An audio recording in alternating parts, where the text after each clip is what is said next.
여러분의 기도 가운데 지난 10여일 동안 안식 휴가를 잘 다녀왔습니다. 특별히 11일 동안 영국에 머물면서 우리 요한 웨슬리 목사님의 발자취를 샅샅이 다 돌아볼 수 있었고, 그 외에도 5만 번 기도의 응답 조지 뮬러 목사님의 그 발자취들, 또 성경 다음으로 많이 읽었다는 철로역정의 저자 존 버년의 발자취, 그 외에 여러 많은 것들을 보고 아마 한국 목사로서는 처음으로 웨슬리 목사님의 흔적들을 이렇게 찾아보는 그런 계기가 되기도 했습니다.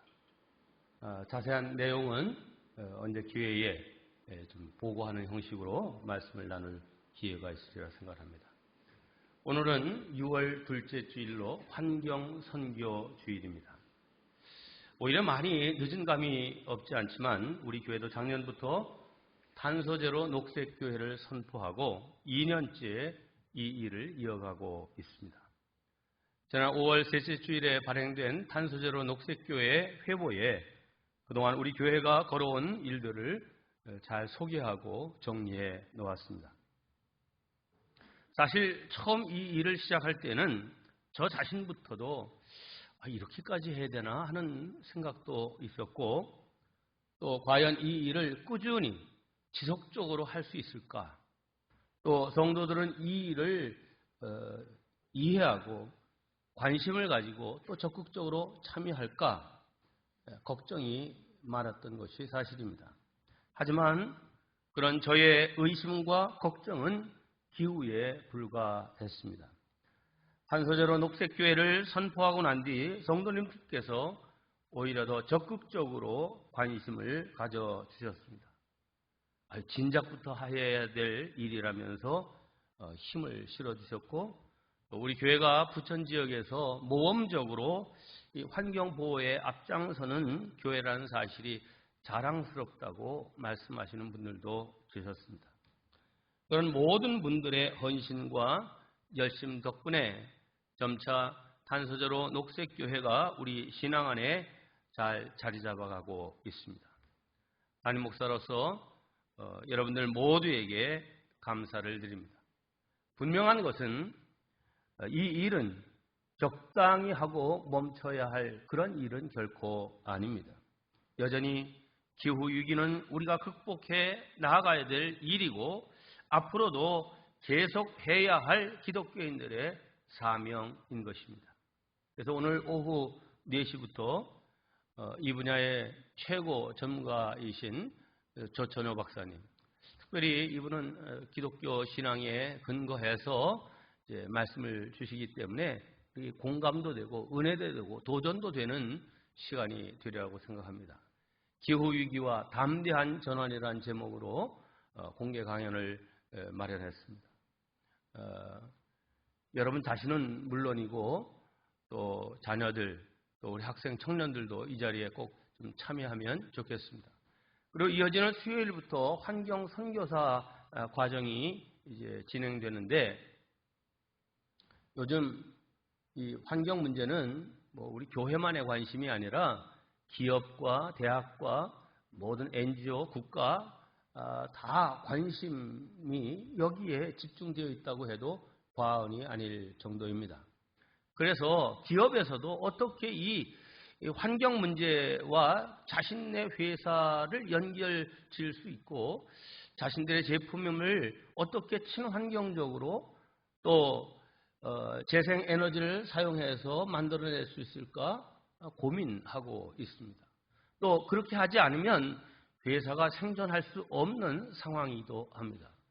대학들도 이런 환경 문제에 아주 깊은 인식이 있는 학생들을 뽑으려고 하고 있습니다. 이번 환경 선교사 과정은 환경부가 인증한 그런 과정입니다. 그러므로 이 과정을 다 마치면 환경부에서 주는 수료증을 받게 되는데, 아마 요즘 다 스펙 하는데 회사에 지원하는데도, 대학 입학에도 이 환경 선교사 인증서가 좋은 하나의 스펙이 될 수도 있습니다. 그러니까 여러분뿐만 아니라 자녀들, 청년들 꼭 좀 동참할 수 있도록 힘써 주시기를 바랍니다. 환경 선교사 과정은 온라인 줌으로만 진행을 합니다. 그래서 줌으로 진행한다는 말은 우리 다니엘 기도회를 여러분이 많이 해보셨기 때문에 아시겠지만은 이제 영상으로 강의를 진행하고 여러분이 뭐 편리하게 직장이나 가정에서 여러분이 있는 현장에서 참여하실 수 있고요. 또 이 줌으로 진행된 이 영상을 아마 하루 정도는 이제 우리가 계속 들어갈 수 있도록 아마 열어 놔질 겁니다. 그러니까 꼭 8시에 나는 도저히 시간이 안 된다 하는 분들도 추후에라도 이제 이 강의에 참여할 수 있으리라 생각을 하고요. 아유, 나는 뭐 이게 기계 만지고 이런 것들은 복잡하고 잘 모르는데 어렵다. 또 화면 조그만 뭐 휴대폰이나 이런 걸로 보는 것도 어렵다. 이렇게 하시는 분들은 교회로 오시면 이 큰 화면으로 함께 여기서 참여하실 수 있도록 준비하려고 합니다. 이미 많은 분이 등록을 하셨습니다. 그러나 욕심 같아서는 전 교인이 신청하셔서 이 줌 화면에 우리 교회 온 성도들이 다 꽉 차게 함께 하는 모습을 보게 되면 좋겠습니다. 아직 신청하지 못하신 분들 오늘 예배 마치시고 내려가는 길에 1층 로비에서 신청서 작성하시고 그 신청함에 이렇게 넣고 이제 참여하시면 되겠습니다. 오늘 환경선교주의를 맞이해서 신명기의 말씀을 통해서 생명을 택하라 하는 제목으로 여러분과 말씀을 나누고자 합니다. 함께합니다. 생명을 택하라. 네, 신명기는 그 이름 뜻 그대로 신, 납신자도 되지만 이 신명기의 신은 거듭신입니다. 거듭신, 명, 입으로 내리는 명령, 명자입니다. 기는 기록할 기자. 그래서 하나님께서 우리에게 주신 말씀을 재차 기록한 책, 이런 뜻이 신명기라고 하는 것입니다. 자, 이렇게 하나님의 명령을 되풀이해야 할 이유가 있었습니다. 신명기는 40년 광야 생활의 맨 마지막 즈음에 을 배경으로 하고 있기 때문입니다. 자, 출애굽 막판이라고 하는 것은 출애굽한 지 40년이라는 세월이 흘렀다는 얘기죠. 자, 성경을 보면 출애굽한 1세대들, 그래서 출애굽할 때 20세 이하 된 젊은 청소년들 이하의 사람들과 광야에서 새로 태어난 사람들 말고는 다 원망과 불평하다 광야에서 다 죽었습니다. 그러니까 1세대들은 다 죽고 2세대들과 새로운 세대들만 지금 남게 된 상황입니다. 물론 1세대 젊은 청소년들은 어린 나이였지만 시내산에서 모세가 십계명 돌판을 받고 하나님 앞에서 언약을 맺고 하나님이 역사하신 그런 모습을 직접 체험하고 본 사람도 있을 겁니다.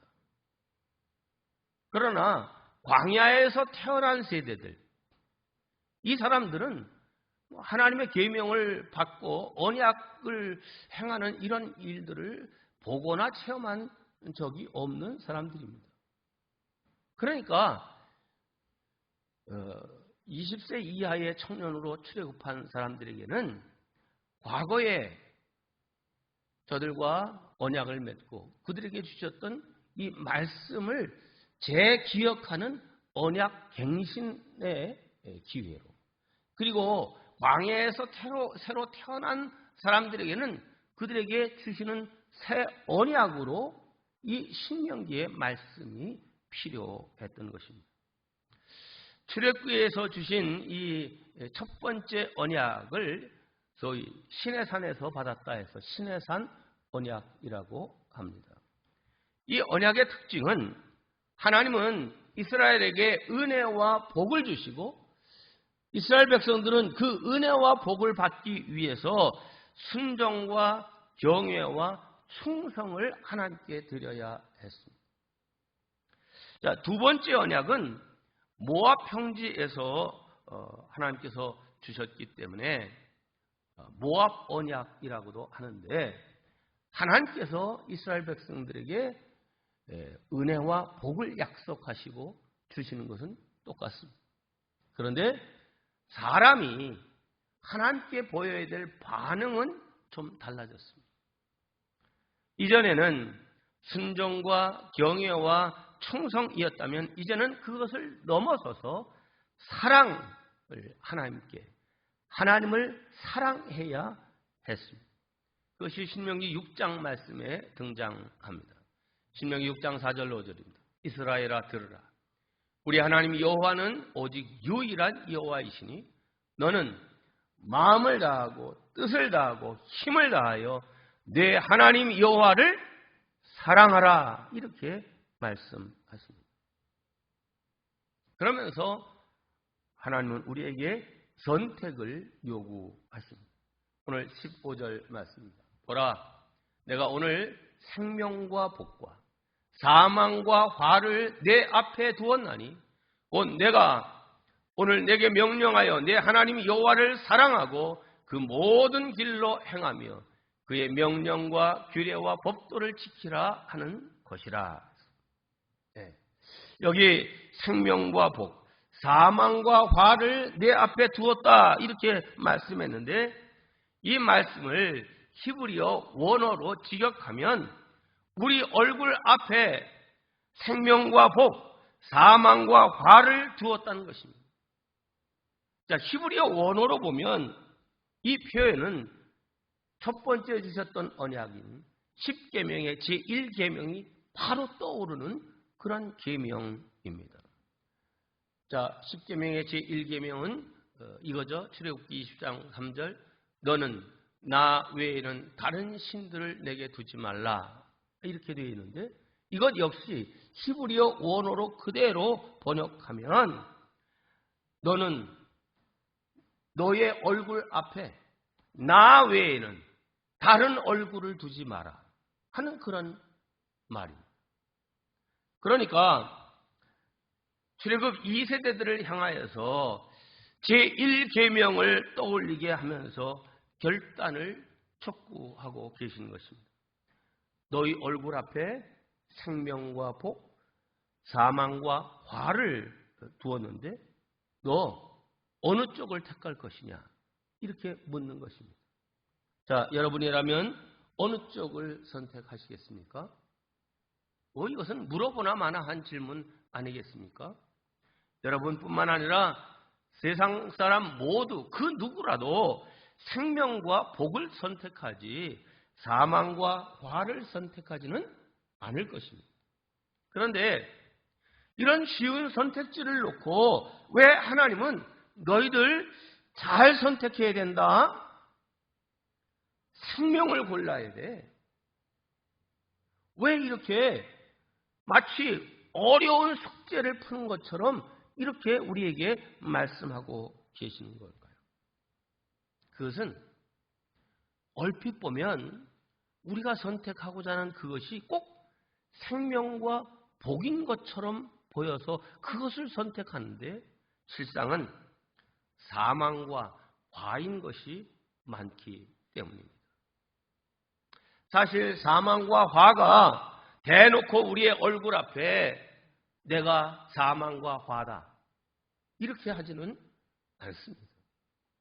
사망과 화도 생명과 복처럼 보이게 교묘하게 변장하고 있기 때문입니다.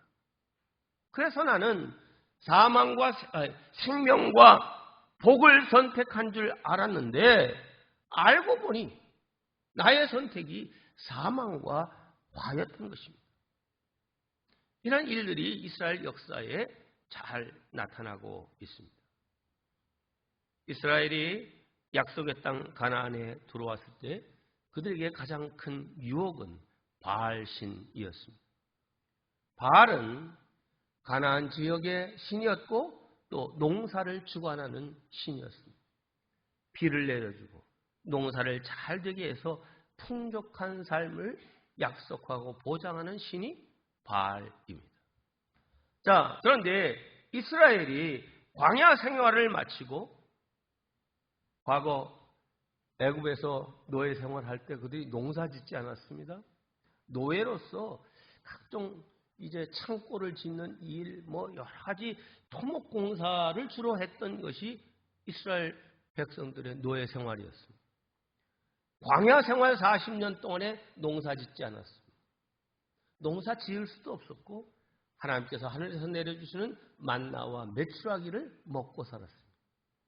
그런데 이 이스라엘 백성들이 가나안 땅에 정착하자 그날부터 만나와 메추라기가 끊어졌다. 성경은 말합니다.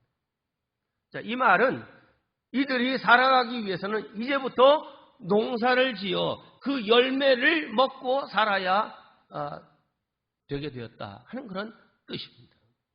자, 그러니 농사를 지어봤던 사람들이 아니잖아요. 이스라엘 백성들이. 이들이 농사를 지어 풍족한 삶을 살아가려고 하면 가나안 사람들, 거기서 이미 농사를 짓고 살던 사람들의 그 농사법과 지혜와 그 절기와 이 모든 것들을 배워야만 했습니다. 한마디로 이스라엘 백성들이 선택한 것은 생명이었습니다. 그들은 살려고 농사를 지었고 또 살려고 가나안 사람들의 농사 지혜를 배운 것입니다. 풍족한 삶을 위해서 복을 선택했습니다. 자연스럽게 환경과 상황을 따라 이스라엘 백성들은 생명과 복인 줄 알고 바알을 섬겼던 것입니다. 물론 그들이 바알을 섬긴다고 해서 하나님을 완전히 떠난 것은 결코 아닙니다. 겉으로는 우리를 인도하신 하나님, 우리를 보호하시는 하나님, 그 하나님을 잘 믿고 섬겼습니다. 하나님께 제물을 드리고 기도를 했습니다. 그러나 실제의 삶에서는 하나님의 말씀에 귀를 기울이기보다는 내 삶에 풍요와 풍족을 주는 바알신, 그리고 그 가나안 족속들의 삶의 방식을 따르는 것이 훨씬 더 익숙해져 가게 되었습니다. 왜 그렇게 했겠습니까? 살기 위해서 그렇게 하는 것입니다. 가나안 땅에서 살아남기 위해서 가나안 사람들의 삶의 방식을 따랐고 그들의 가치관을 몸에 익힌 것입니다. 그 결과 이스라엘 백성들은 하나님과 점점 멀어지게 되었습니다. 살기 위해서 풍족하게 살고 싶어서 생명과 복을 택했는데 그것은 변장된 사망과 화였던 것입니다. 이스라엘 백성들의 얼굴 앞에 하나님의 얼굴이 아니라 바알이 자리 잡게 되었습니다. 이런 이스라엘 백성들의 선택의 결과는 어떻게 되었습니까? 오늘 본문에 보면 하나님이 선언하시죠. 내 말을 따르지 않고 순종치 않으면 너희들 그 땅에서 너희들의 생명이 길지 못하리라. 선언하셨어요. 그 선언대로 이스라엘은 약속의 땅에서 망하게 되었고 그 땅에서 쫓겨나고 포로가 되었습니다. 우리는 성경을 읽으면서 이런 이스라엘 백성들의 모습을 볼 때 참으로 어리석어 보입니다. 하지만 우리도 종종 그런 선택을 할 때가 많습니다. 사실 이 땅에 기후 위기가 찾아온 것도 우리가 생명과 복을 선택한 줄 알았는데 실은 사망과 화를 선택한 결과입니다. 그래서 오늘 이 환경 선교주의를 맞이해서 이 내용을 좀 더 살펴보길 원합니다. 하나님께서 처음 천지 만물을 창조하셨을 때는 보시기에 좋았다고 감탄하실 만큼 아름답고 질서 있는 모습이었습니다. 하나님은 이처럼 아름다운 창조 세계를 당신의 형상을 닮아 창조한 인간에게 위탁하고 관리하도록 맡기셨습니다. 창세기 1장 28절입니다. 하나님이 그들에게 복을 주시며 곧 사람에게 복을 주시며 하나님이 그들에게 이르시되 생육하고 번성하여 땅에 충만하라. 땅을 정복하라. 바다의 물고기와 하늘의 새와 땅에 움직이는 모든 생물을 다스리라 하시니라. 자, 문제는 여기 정복하라, 다스리라 하는 말을 어떤 관점으로 이해할 것이냐 하는 것이 문제입니다. 이 정복하고 다스리라는 말을 히브리어 원어로 보면 여기에 담겨진 하나님의 뜻이 무엇인지를 잘 알 수 있습니다. 우선 정복하라 하는 이 히브리어 단어는 덮는다라고 하는 뜻입니다. 물론 독수리 같은 아주 사나운 짐승이 자기의 먹잇감을 보고 확 달려들어서 날개와 그 발톱으로 확 덮치는 것도 같은 단어를 쓰고 있습니다. 그러나 하나님이 의도하시는 이 덮는다라고 하는 단어는 마치 암탉이 그 병아리를 자기 날개 아래 보호함 같이 그 날개로 덮고 보호하라는 것이죠. 부모가 자기 자녀가 위험에 처한 것을 보면 그 몸으로 감싸 안고 아이를 보호하듯이 내가 너에게 맡긴 이 자연을 그렇게 감싸고 보호해주고 덮어주라 하는 그런 말씀입니다. 두 번째, 다스리라고 하는 이 히브리어 단어는 왕이 백성들을 다스리고 통치하는 것을 뜻합니다. 창세기가 쓰였을 당시에 사람들에게는 왕이 백성을 다스린다라고 하는 말은 왕은 그 백성들의 생명을 지키고 보호해야 될 책임이 있다는 그런 뜻입니다. 즉 왕은 백성의 생명을 지켜줄 보호자로서의 의무가 있었던 것입니다. 그러니 하나님께서 그 자연을 너희들이 보호하라, 다스리라 하는 이 말은 왕이 백성들을 지키고 보호하는 것처럼 내 형상을 닮은 너희들이 다른 피조물들을 잘 보호해 주기를 기대하셨던 것입니다. 그런데 우리 인간은 하나님께서 주신 이 말씀을 자기 편의로 나에게 유익되는 그런 관점으로 왜곡되게 해석했습니다. 내가 살기 위해서, 내 생명을 위해서 열심히 땅을 정복했습니다. 더 많이 얻기 위해서, 복을 누리기 위해서 마음껏 하나님께서 지으신 창조 세계를 다스렸습니다. 이런 행위가 생명을 택하고 복을 택하는 것처럼 보였습니다. 그런데 우리가 생육하고 번성할수록, 정복하고 다스릴수록, 생명과 복이라 생각하고 그것을 선택할수록 하나님께서 보시기에 심히 좋았던 아름다운 창조 세계는 점점 더 무너졌습니다. 파괴되었습니다. 이제 하나님께서 우리에게 맡기셨던 창조 세계는 신음하며 고통하고 있습니다. 기후 위기가 찾아온 것입니다. 그리고 그 피해를 우리가 다시 고스란히 받고 있습니다. 지금까지 우리는 살기 위해서 생명과 복을 선택한 줄 알았는데 결과를 보니 사망과 화를 선택했던 것입니다. 그렇다면 저와 여러분이 이스라엘 백성들처럼 멸망하지 않으려면 어떻게 해야 되겠습니까? 하나님께서 지으신 창조 세계를 다시 아름답게 하나님 보시기에 좋은 모습으로 회복하려면 우리는 어떤 선택을 해야 하겠습니까? 사망과 화에 속지 않고 진정한 생명과 복을 선택하기 위해서 우리는 어떤 선택을 해야 하겠습니까? 오늘 본문에 그 답이 나와 있습니다. 먼저 19절 말씀을 우리 화면을 보고 함께 읽겠습니다. 시작. 내가 오늘 하늘과 땅을 불러 너희에게 증거를 삼노라. 내가 생명과 사망과 복과 저주를 내 앞에 두었은즉 너와 내 자손이 살기 위하여 생명을 택하고. 맨 마지막 구절을 다시 한번 읽겠습니다. 시작. 너와 내 자손이 살기 위하여 생명을 택하고. 네. 이 말씀을 보면 우리가 생명과 복을 선택할 때 그동안 놓치고 있었던 것이 있음을 알 수 있습니다. 지금껏 우리는 나만 잘 살기 위해서 생명과 복처럼 보이는 것을 선택했습니다.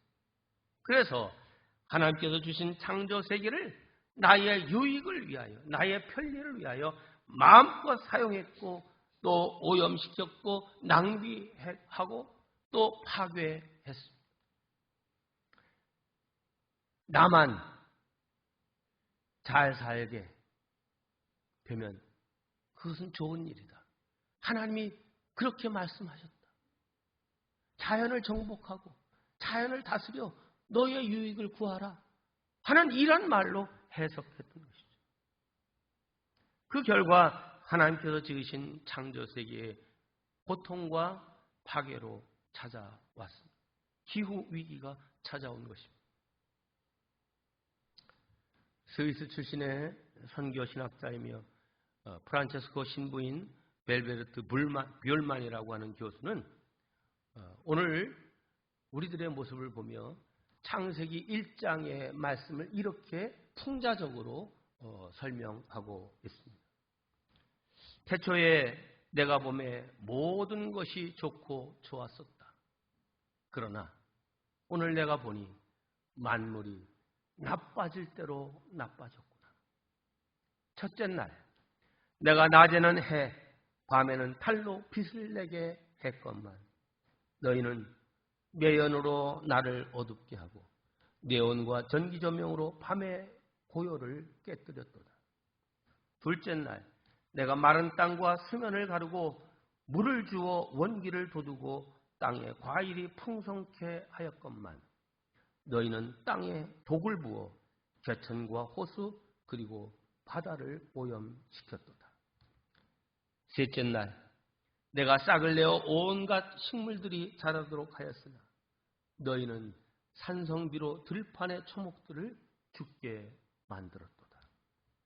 넷째 날 내가 크고 작은 물고기들과 온갖 새들을 지었으나 너희는 기름을 유출하여 고깃대에 씨를 말리고 화학약품으로 나비와 노래하는 새들을 죽이는도다. 닷새 날 내가 뛰고 기는 만 가지 짐승들을 지었건만 너희는 못되게도 그들을 서식지에서 내쫓고 너희가 만든 우리 안에 가두어 그들이 우울한 나날 속에서 얼이 빠져 조롱거리가 되게 하는도다. 언제가 저희 딸이 아빠 동물원 갔다 왔는데 마음이 너무 아파. 또 부천에도 어디 수족관이 있었죠? 수족관 갔다 왔는데 너무 마음이 아파. 왜? 아빠 입장을 반대로 생각해봐. 입장을 바꿔놓고 생각해봐. 그들이 살아야 될 자연이 있고 그들이 살아야 될 바다가 있고 물이 있는데 사람들이 억지로 그거를 잡아다가 좁은 우리에 가두고 사람들의 구경거리를 삼고 있는데 그러다 보니 다 얼이 빠지고 기가 빠져서 잠만 자고 축 늘어져 있는 야생의 모습은 볼 수 없는 그 모습이 너무 안타까워. 마음껏 활개치며 수영해야 될 그런 이제 물고기들이 그 좁은 수족관 안에 갇혀서 있는 모습이 너무 안타까워 하는 그런 말을 한 것을 기억하고 있습니다. 몇째 날 내가 너희 인간 남녀를 내 모습대로 지은 후 그 손에 모든 피조물들을 맡겼건만 너희는 무익한 청직으로 내 손이 할 일들을 망치는도다. 이래 되는 날에는 내가 쉬면서 너희 또한 쉬도록 하였건만 너희는 쾌락을 쫓고 노래를 탐닉하며 주말을 허비하고 나아가 사물에 대한 감각마저 잃는도다.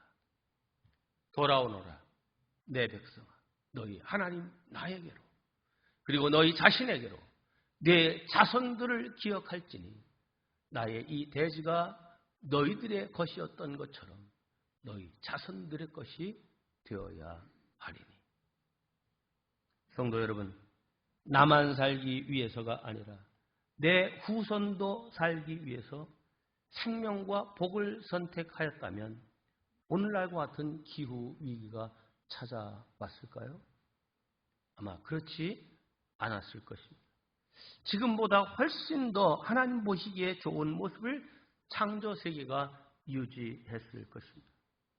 그러니 이제부터라도 저와 여러분이 선택할 때 꼭 기억해야 할 것이 있다면 무엇이겠습니까?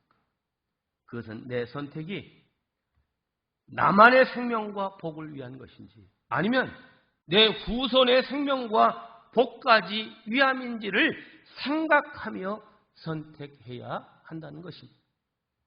이런 참 지혜가 있는 저와 여러분이 되시기를 주님의 이름으로 축원합니다. 또 한 가지, 우리가 진정한 생명과 복을 선택하기 위해서 생각해야 될 것 20절 말씀에 있습니다. 20절입니다. 우리 한 목소리로 봉독합니다. 시작. 내 하나님 여호와를 사랑하고 그의 말씀을 청종하며 또 그를 의지하라. 그는 내 생명이시요 내 장수이시니 여호와께서 네 조상 아브라함과 이삭과 야곱에게 주리라고 맹세하신 땅에 내가 거주하리라. 조상 대대로 너희에게 주마 약속한 그 땅, 거기에서 내가 거주하려고 하면 맨 앞에 있는 말씀, 네, 하나님 여호와를 사랑하라 하는 거죠. 네, 이 모압 계명은 하나님을 사랑하라 하는 그런 계명으로 요약된다고 말씀드렸습니다. 하나님을 사랑하는 것, 어떻게 하는 것이 하나님을 사랑하는 것입니까? 그 조항 조목조목이 굉장히 많을 것 같지 않습니까? 그런데 신명기 내용을 조목조목 쫙 다 들여다보면 딱 요약할 수 있습니다. 그것은 곧 이제 가난한 자, 고아와 과부, 약자들, 나그네들, 이런 사람들을 사랑하는 것이 곧 나를 사랑하는 것이다. 이렇게 하나님이 말씀하고 있습니다. 그렇습니다. 그러므로 오늘 우리 교회와 성도 역시 사회적인 약자들을 돌보고 그들을 위한 생명과 복을 선택할 줄 알아야 합니다. 그런데 그런 약자를 사랑하고 보호하고 돌보는 이것이 기후위기 문제와 무슨 연관이 있는 것입니까? 그것은 사회적 약자들은 기후위기로 인한 재난에 훨씬 더 취약하고 또 그들에게는 더 이 기후위기가 가혹하게 다가오기 때문입니다. 그래서 오늘날 기후위기로 고통받는 이들을 향하여 기후약자라고 표현합니다. 우리는 이런 기후약자들을 위해서 정말 생명과 복을 선택할 줄 알아야 하는 것입니다. 이제 오늘 요절 말씀인 19절과 20절 말씀을 정리하면 하나님은 살기 위해서 생명과 복을 선택할 때 나만 살기 위해서가 아니라 내 후손이 살기 위해서, 그리고 하나님을 사랑하는 마음으로 고아와 과부, 나그네가, 약자가 살 수 있는 길을 선택하라는 것입니다. 여기에 대한 구체적인 내용들은 오늘 오후 강의에서도 또 환경 선교사 과정에서도 많이 배우게 될 것입니다. 저는 그런 점에서 우리 군마을 엘림교회가 선포하고 시행하는 이 탄소제로 녹색교회 운동이 바로 하나님께서 말씀하신 진정한 생명과 복을 선택한 길이라고 믿습니다. 조금 불편하고 때론 나만 손해보는 것 같은 느낌이 들어도 그 길이 생명의 길, 많이 찾지 않는 좁은 길입니다. 모쪼록 생명을 선택하는 일 한 분도 예외 없이 동참하셔서 이 땅을 살만한 세상으로, 하나님 보시기에 아름다운 세상으로 만들어가는 일에 주인공들이 다 되시기를 주님의 이름으로 축원합니다.